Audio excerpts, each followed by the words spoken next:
Okay, so um, this new piece that I'm reviewing is the NT1 Signature series.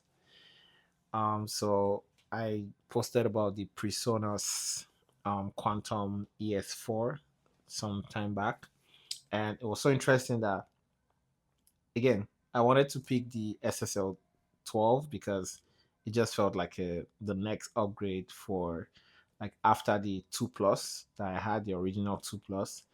But there's one thing about me, like when I have something or like a particular brand, it doesn't really excite me anymore. And sometimes when you have the opportunity to get something, I like to try something else, right? So yeah, that's the NT1. It came in my cart while I was about to buy the Presonus, because you know how Amazon is. There was a recommendation that all people usually buy, this NT1 as along with the sound card with the audio interface. I was like, okay, let me try it. And I actually wanted to buy a mic a while ago, and I was just checking high end mics. And I was like, yeah, no, this price are ridiculous. I saw one of the NT, I think it's the fifth gen, the one that has USB power, and I thought that would be interesting because, of course, everyone wants to create content. So I wanted something versatile as well, where I could also create, use it with content without like activating phantom power and just go plug and play into the computer.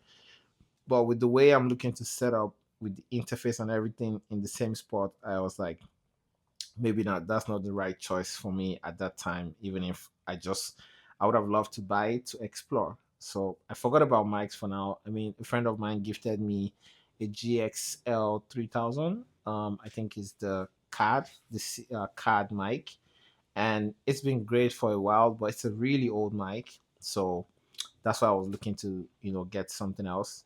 So when I saw this in the cart and the price point was also good, I think this was around 206, 208 Canadian in my cart, or at most 200 for something. But yeah, got it from Amazon anyway. You can check it. So I did the reviews and I realized, okay, this is a good choice.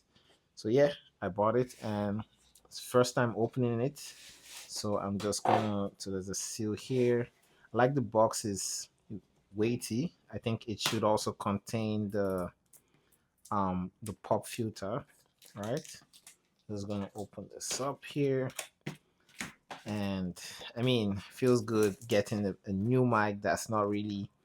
I think my very first studio mic was with the Focusrite, two inputs, right? So you know how you get the bundle with the headset and stuff. So yeah, that one was fun. But yeah, I had to upgrade when someone gave me the GXL. Even if it was an older mic, it really had this advantage. And one thing I liked about this mic, I saw in a review. So you get three boxes.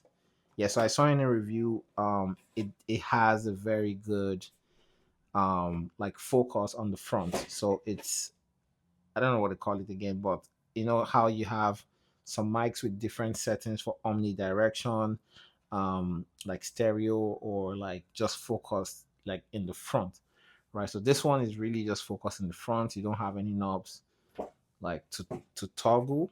You just focus on the front. And the guy doing the review went to talk at the back of the mic, and I was like, wow, right? So this shows the front of the mic. I was like, wow, because it really doesn't peak so much from the back. So that's good, especially for like home studio guys like us that we don't really do a lot of padding, right? So I think this is the shock mount and pop filter. It's really sturdy, right? Woof. You can see that. That's so nice. That's really nice. And then you have the pop filter. Put that aside. What do we have here? So you have another box like this. Um, oh yeah, so it was gonna come with the XLR cables, some stickers, of course. Yeah, this is really clean, and I like the fact that it's black. My aesthetics have been pretty much black lately, so this is like spot on. And I think the last box is obviously the mic. Oh, there are two boxes. Not sure what this is, but yeah. So I think this is the mic. This is the main reason why we have this whole box, right? So I think you have like a carrying bag and the mic. This is amazing.